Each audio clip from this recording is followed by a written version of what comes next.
Lastly, we have to record some journal entries for production. And the way this is done differs greatly from company to company. It all really depends on how many phases of production you have. Like, if you have a 10-step process, no one wants to record a million entries for each section, so maybe they'll wait till the end.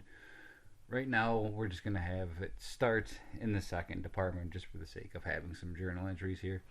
We'll start with the journal entry to transfer costs from the machining department to the assembly department. It's fair enough.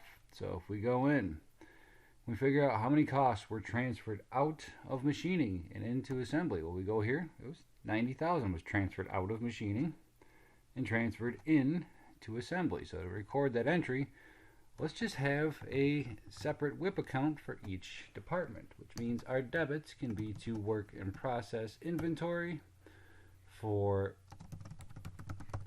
the assembly department.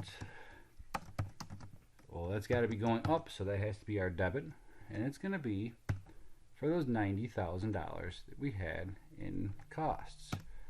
And what did it come out of? It came out of our first department, which is machining. So WIP inventory machining. That's going to be an asset going down because those costs got transferred out of there for $90,000. And what we did is we transferred costs between the departments. Next, we need to record the journal entry to account for direct material costs added by the assembly department. So, the addition of costs, again, is going to go into our WIP, like it always does. And this is for the assembly department. So, asset going up.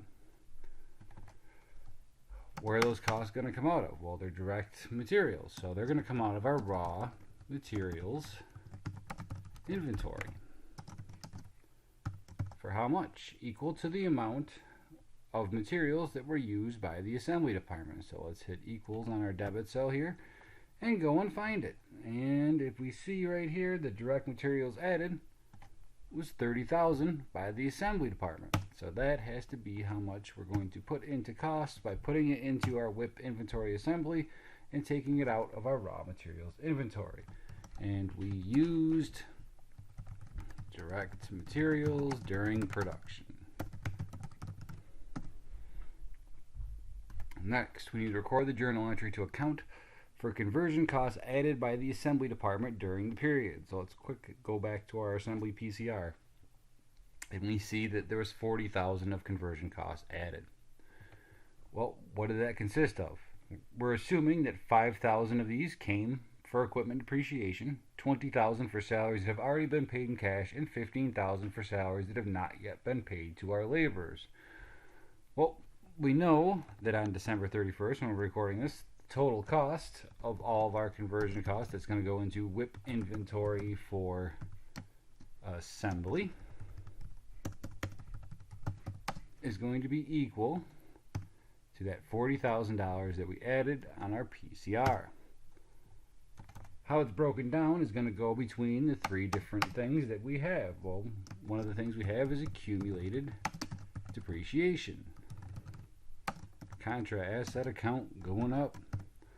And that, according to our information, was for 5,000. Next, it tells us that 20,000 of these salaries were already paid, but they were paid in cash. So let's assume that salary expense has already been recorded. And that's going to be for 20,000. And then lastly, we have $15,000 for salaries that have not yet been paid. Well, that's going to go into salaries and wages payable, or maybe just salaries payable, depending on what your company calls it. And that is going to be for 15 grand. And here we recorded conversion costs during production.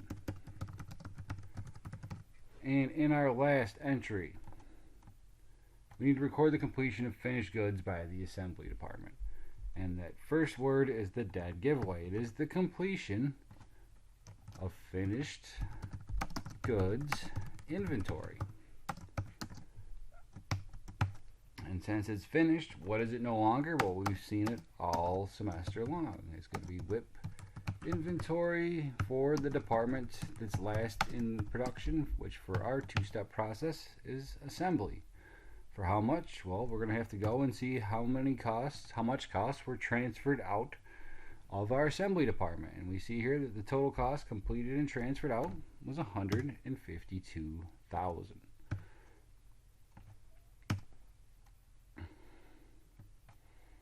And we transferred cost of finished